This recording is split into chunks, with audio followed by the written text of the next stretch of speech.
Falando sobre a revista Veja, da edição de 9 de outubro de 2013, sobre o problema do Obamacare, o sistema de saúde dos Estados Unidos da América, onde diz que o Obamacare está ancorado em duas regras básicas. A primeira obriga todos os cidadãos a ter um plano de saúde, o que explica, em parte, o fato de 51% dos americanos serem contra a reforma. Nesse ponto eu acho que está certo. Por quê? Porque os Estados Unidos têm aproximadamente 16% de sua população sem nenhum acesso aos cuidados de saúde, seja por negligência, seja por pobreza, ou seja por marginalização do sistema. Então, isso dá aproximadamente um total de 48 milhões de pessoas sem nenhum acesso à saúde. E você não pode culpar 48 milhões de pessoas de negligência. E também isso não é admissível num país de primeiro mundo, um líder mundial. Então eu acho que o governo nesse ponto está correto, porque aí, se todos os americanos ou cadastrados tiverem um plano de saúde, o governo não pode ser culpado de forma alguma de ter alguma pessoa que não tem acesso à saúde. O problema é que obrigar a ter não é uma boa.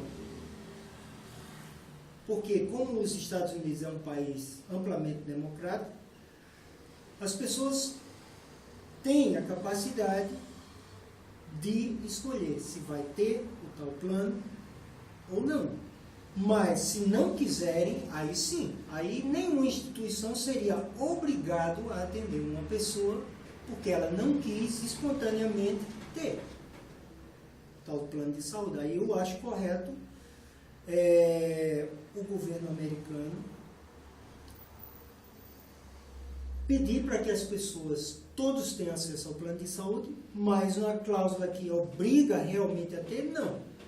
Mas aí o governo não teria nenhum hospital particular, ou mesmo da rede social, teria, digamos assim, a responsabilidade daquela pessoa que realmente não quis, porque a oportunidade está aí.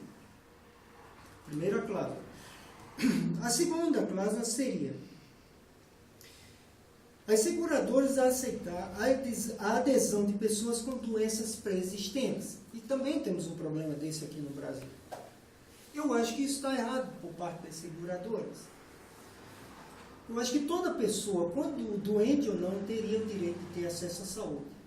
Porém, os gastos, os custos de uma doença pré-existente, obviamente, são maiores. E por serem os gastos maiores, tem que haver, digamos assim, limitações. Você não pode culpar, por exemplo, em termos legais, um médico ou uma pessoa, um hospital, por um óbito de uma doença cardíaca pré-existente grave que o médico atendeu de boa vontade e o hospital atendeu de boa vontade. Infelizmente, essa pessoa faleceu.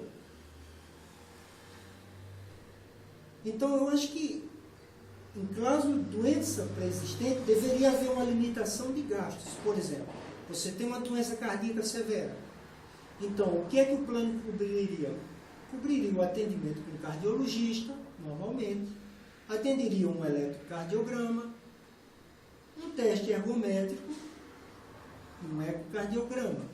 Agora, se precisa-se de um exame de maior complexidade, como uma ressonância magnética, uma tomografia computadorizada, uma angiotomografia, neste caso eu acho que na cláusula deveria ficar bem claro para o paciente que ele teria que arcar com esses gastos extras acima da sua responsabilidade e do seu limite.